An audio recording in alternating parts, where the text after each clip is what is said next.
नमस्ते friends. मी या अगोदरच्या व्हिडिओमध्ये डी-टी मुंबई बोर्डाने पब्लिश केलेल्या ब्राउचरमधली प्रवेश प्रक्रिया सांगितली होती. परंतु दिनांक 8 डिसेंबर 2020 रोजीच्या सी-ई-टी सेलने प्रवेशासंदर्भातल्या नोटिफिकेशनमध्ये बदल केलेला आहे. या व्हिडिओमध्ये प्रवेशासंदर्भातला झालेला बदल, प्रवेश प्रक्रिया व प्रवेश प्रक्रियेचे वेळापत्रक मी सांगणार आहे.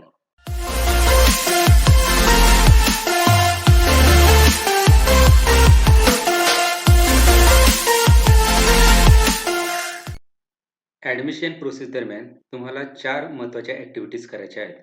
सर्वात पहिली प्रवेश प्रक्रियेची ॲक्टिव्हिटी असणार आहे ऑनलाईन रजिस्ट्रेशन करून फॉर्म भरणे व डॉक्युमेंट अपलोड करून ॲप्लिकेशन फॉर्म कन्फर्म करून घेणे ही ॲक्टिव्हिटी आहे.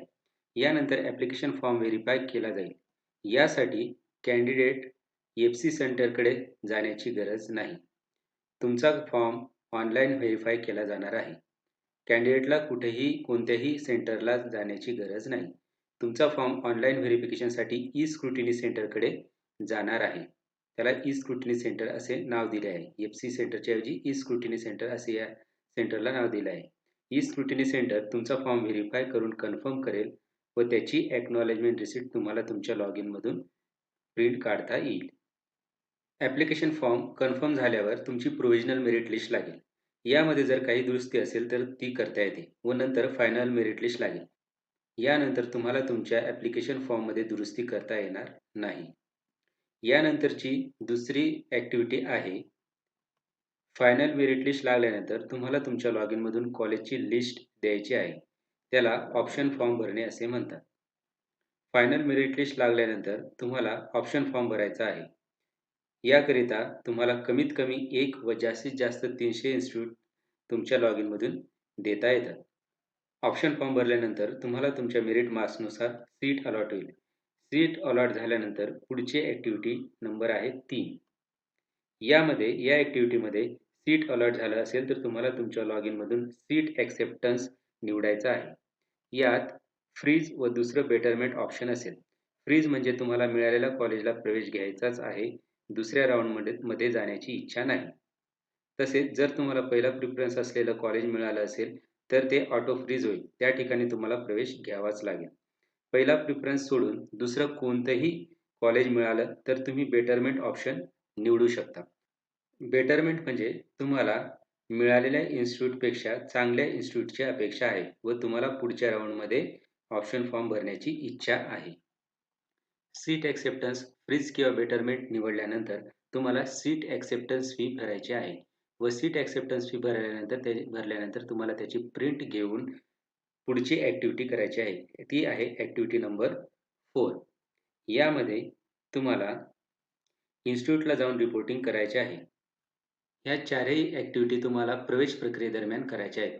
पहिली ॲक्टिव्हिटी आहे ॲप्लिकेशन फॉर्म भरून ई-स्क्रुटिनी सेंटरकडून व्हेरीफाय करणे. व्हेरीफाय केल्याच्या नंतर तुमची प्रोव्हिजनल मेरिट लिस्ट लागेल, नंतर फायनल मेरिट लिस्ट लागेल, नंतर तुम्ही ऑप्शन फॉर्म भरणार कॅप 1, कॅप 2. त्यानंतर तुम्हाला सीट अलॉट झालं असेल तर तुम्ही सेल्फ व्हेरिफिकेशन करून त्याची सीट ॲक्सेप्टन्स फी भरायची आहे. सीट ॲक्सेप्टन्स फी भरताना तुमच्याकडे 2 ऑप्शन असतील, फ्रीज किंवा बेटरमेंट. ते निवडून सीट ॲक्सेप्टन्स फी भरायची व यानंतर इन्स्टिट्यूटला जाऊन रिपोर्ट करायचे आहे. ह्या 4 ॲक्टिव्हिटीज तुम्हाला करायच्या आहेत. प्रवेश प्रक्रियेमध्ये पहिला बदल म्हणजे एफ-सी सेंटरच्या ऐवजी त्याला ई-स्क्रुटिनी सेंटर असे नाव दिले आहे व दुसरा बदल म्हणजे ए-आर-सीला तुम्हाला व्हिजिट करण्याची गरज नाही सीट अलॉटमेंट झाल्यानंतर. या ठिकाणी तुम्हाला सेल्फ व्हेरिफिकेशन तुमच्या डॉक्युमेंट्सचं करायचं आहे. त्यामुळे ए-आर-सीला जाण्याची गरज नाही. हे 2 महत्त्वाचे बदल या प्रवेश प्रक्रियेदरम्यान झालेले आहेत. आता बघू या 4 ॲक्टिव्हिटीजचं वेळापत्रक काय असेल. प्रवेशाचे वेळापत्रक सी-ई-टी सेलने जाहीर केले आहे. सी-ई-टी सेलने 8/12/2020 रोजी प्रवेश प्रक्रियेचं वेळापत्रक जाहीर केलेले आहे. यात पहिली ॲक्टिव्हिटी ऑनलाईन रजिस्ट्रेशन करून ॲप्लिकेशन फॉर्म भरणे. या ठिकाणी ऑनलाईन ॲप्लिकेशन फॉर्म भरून व्हेरिफिकेशन करण्यासाठीची डेट आहे 9 डिसेंबर 2020 ते 14 डिसेंबर 2020. या दरम्यान तुम्ही ॲप्लिकेशन फॉर्म भरू शकता व व्हेरीफाय करण्यासाठी 9 डिसेंबर ते 15 डिसेंबर 2020 रोजीपर्यंत तुम्ही ई-स्क्रुटिनी सेंटरकडून तुमचा फॉर्म व्हेरीफाय करून घेऊ शकता. यानंतर ॲप्लिकेशन फॉर्म भरल्याच्या नंतर तुमची 17 डिसेंबर 2020 रोजी प्रोव्हिजनल मेरिट लिस्ट लागेल.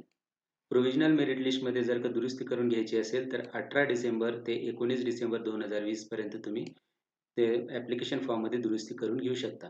प्रोव्हिजनल मेरिट लिस्ट नंतर 21 डिसेंबर 2020 रोजी तुमची फायनल मेरिट लिस्ट लागणार आहे. फायनल मेरिट लिस्ट नंतर कॅप राउंड 1 स्टार्ट होईल. कॅप राउंड 1 मध्ये 22 डिसेंबर ते 24 डिसेंबर 2020 दरम्यान ऑप्शन फॉर्म भरायचा आहे. यामध्ये तुमच्या लॉग इनमधून तुम्हाला कॉलेजची यादी द्यायची आहे. यानंतर 27 डिसेंबरला सीट अलॉटमेंट होईल. सीट अलॉटमेंट झाल्याच्या नंतर सीट ॲक्सेप्टन्स फी भरून तुम्ही कॉलेजला रिपोर्टिंग करायचं आहे. त्याची तारीख आहे 28 डिसेंबर ते 30 डिसेंबर 2020. या दरम्यान तुम्ही सीट ॲक्सेप्टन्स करून कॉलेजला जाऊन ॲडमिशन घ्यायचं आहे. हे झाली कॅप राउंड 1 ची ॲक्टिव्हिटी. यानंतर कॅप 2 राउंडची ॲक्टिव्हिटी बघू. कॅप 2 राउंडची ॲक्टिव्हिटी या ठिकाणी 1 जानेवारी 2021 ते 3 जानेवारी 2021 या दरम्यान तुम्हाला ऑनलाईन ऑप्शन फॉर्म भरायचा आहे व ऑप्शन फॉर्म भरल्यानंतर 5 जानेवारी 2021 रोजी प्रोव्हिजनल अलॉटमेंट होणार आहे, म्हणजे सीट अलॉटमेंट होणार आहे 5 जानेवारी 2021.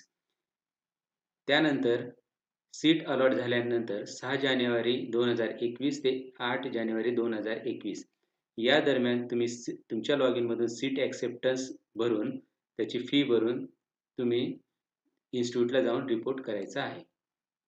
ही झाली कॅप राउंड 2 ची ॲक्टिव्हिटी.